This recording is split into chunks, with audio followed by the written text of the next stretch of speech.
நீங்கள் நல்லா இருக்கீங்களா அப்படின்னு கேட்கக்கூடாத ஒரு ராசி எது அப்படின்னா, திருமண வாழ்க்கையில் நல்லா இல்லாத ஒரே ராசி மீன ராசி தான். அதிகமாக திருமண வாழ்க்கையில் பிரச்சனைகளை கடந்த 1.5 வருஷமாக சந்தித்த ராசி மீன ராசி. காரணம் 7ஆம் வீட்டில் கேது இருந்தார். இந்த 7ஆம் வீட்டில் இருந்த கேது 2ஆம் திருமணம் அப்படிங்கிற ஒரு சூழ்நிலையை ஒவ்வொரு மீனராசி நேயர்களுக்கும் ஏற்படுத்தி விட்டார் அப்படின்னே சொல்லலாம்.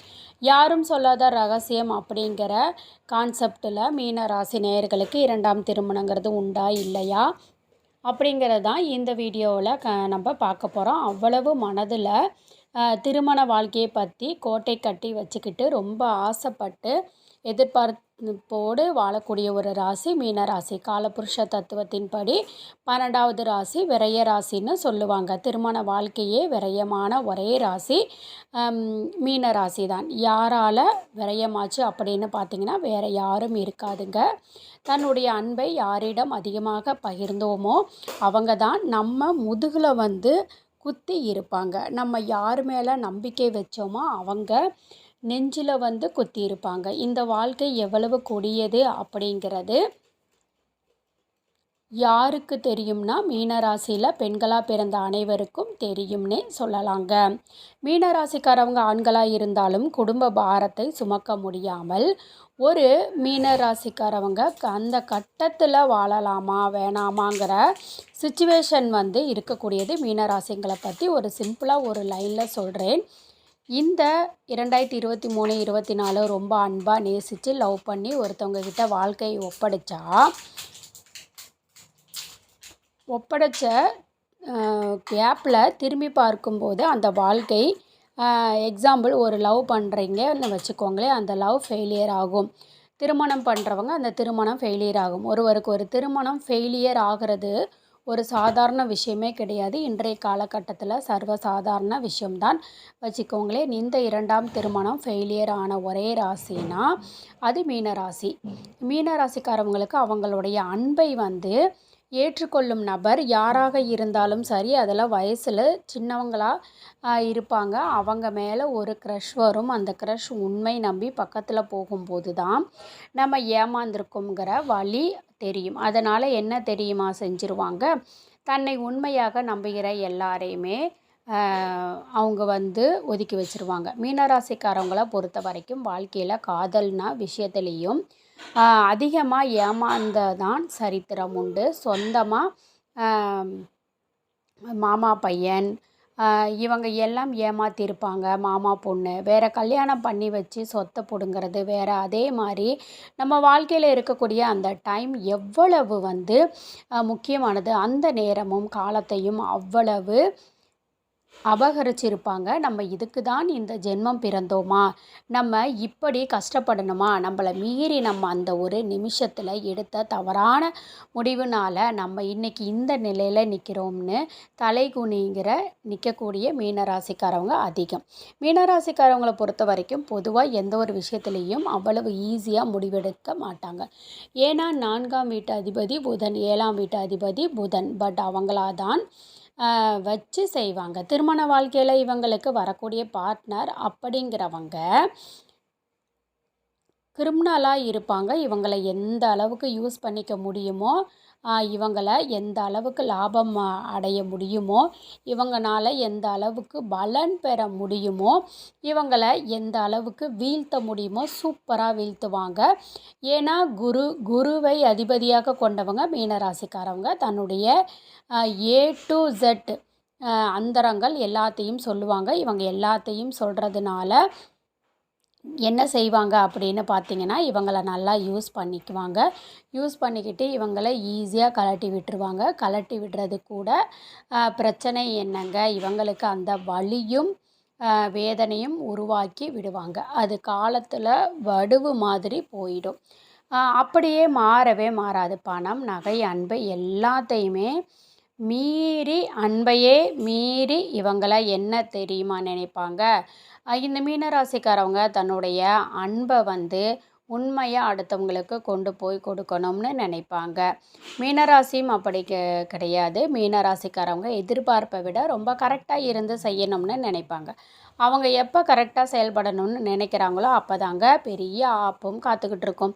நம்பிக்கை ஏமாற்றத்தில் போய்கொண்டு இருக்கிறது அப்படிங்கிறது தெரியும். அதாவது எப்படி ஒரு வைரஸ் வந்து கொஞ்சம் கொஞ்சமாக உடம்பு அழிக்குதோ, தெரியாமல் சிம்டம்ஸ் வந்து குடிக்காமல் அழிக்குதோ, அதே மாதிரி பிரச்சனைங்கிறது தெரியவே தெரியாது.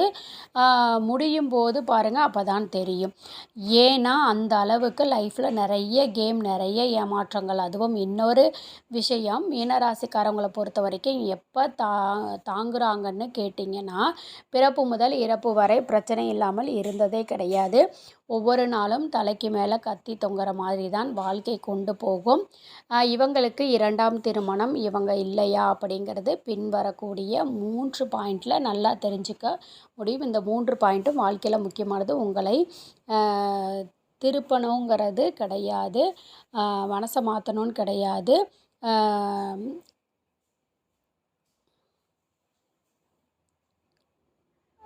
இது உங்கள் மீனராசி நண்பர்களுக்கும் ஷேர் பண்ணுங்கள். பின்வரக்கூடிய முக்கியமான அந்த பாயிண்ட்டை கவனிங்க. முதல் பாயிண்ட்டு பார்த்தீங்கன்னா, உங்களுக்கு என்ன லக்னம்னு பாருங்கள். ராசியும் பார்த்தீங்கன்னா லக்னம் பாருங்கள். ராசி கட்டத்தில் லக்னத்திலிருந்து 7ஆம் வீட்டில் என்ன கிரகம் இருக்குதுன்னு பாருங்கள். அந்த 7ஆம் வீட்டில் இருக்கிற கிரகம் கேதுவாக இருந்தால் கொஞ்சம் திருமண வாழ்க்கையில் கவனமாக இருங்க. கேதுவும் செவ்வாயும் சேர்ந்திருந்தால் ஒரு பெண்ணாக உங்கள் திருமண வாழ்க்கையில் பிரச்சனை வரப்போகுது அப்படிங்கிறது உண்மை.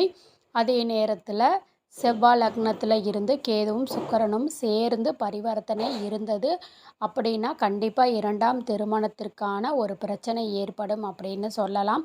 அதே நேரத்தில் செவ்வாயும் சுக்கிரனும் உங்களுடைய சுய ஜாதக லக்னத்தில் இருந்து கேது 7ஆம் இருந்தார் அப்படின்னா, இல்லை ஒரு ஆணோ வந்துட்டு போவாங்க டெம்பரரியாக. அதே மாதிரி 4ஆம் இடத்துல சுக்கிரன் கேது இருந்ததுன்னா தவறான பழக்க வழக்கங்கள் வந்துட்டு போகும் அப்படின்னு சொல்லலாம்.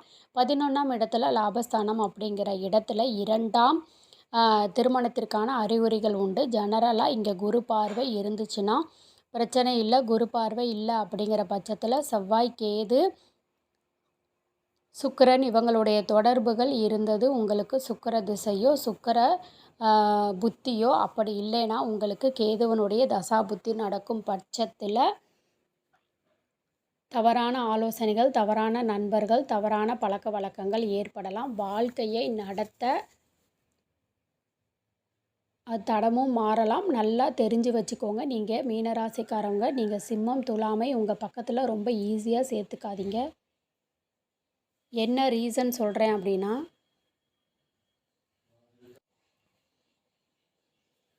ரொம்பவுமே வந்து நீங்கள் கவனமாக இருக்கணும். நீங்கள் நல்லா இருக்கீங்களா அப்படின்னு வந்து கேட்கக்கூடிய ஆட்கள் உங்கள் வாழ்க்கையில் ரொம்பவுமே வந்து கம்மின்னு சொல்லலாம்.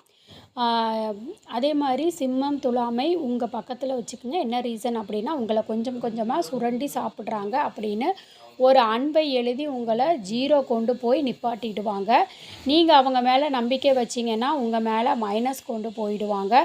உங்களை அழிக்கணுங்கிறது முக்கியம் கிடையாது, உங்களை ஏமாற்றணும்னு முக்கியம் கிடையாது. உங்களை யூஸ் பண்ணிக்கிறதுல ரொம்ப தெளிவாக இருப்பாங்க.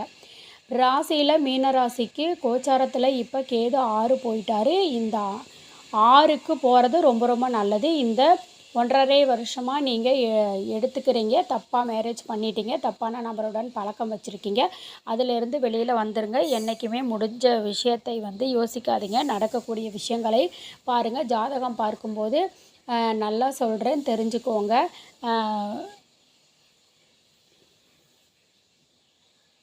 செக் பண்ணி பாருங்கள்.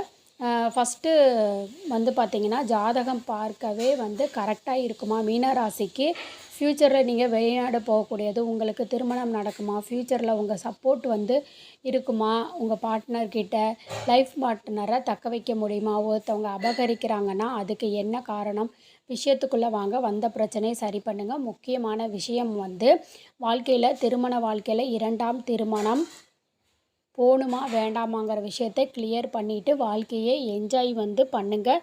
கண்டிப்பாக சொல்கிறேன் மீனராசி நேயர்களே, வாழ்க்கையை என்ஜாய் ஃபுல்லாக வந்து இல்லைனாலும் வாழ்க்கையே ஏமாந்துடாதீங்க, கவனமாக செயல்படுங்க. இந்த வீடியோ உங்களுக்கு பிடிச்சிருக்கும்னு நம்புகிறேன். உங்களுடைய சுய ஜாதகத்தையும் பார்த்துட்டு அதுக்கப்புறம் சில முடிவுகளை எடுக்கிறது உங்களுக்கு ரொம்பவுமே நல்லது. இந்த வீடியோ பிடிச்சிருந்துச்சுன்னா வீடியோவை லைக் பண்ணிக்கோங்க, சேனலை சப்ஸ்கிரைப் பண்ணிக்கோங்க, உங்களோட ஃப்ரெண்ட்ஸ் அண்ட் ஃபேமிலிக்கும்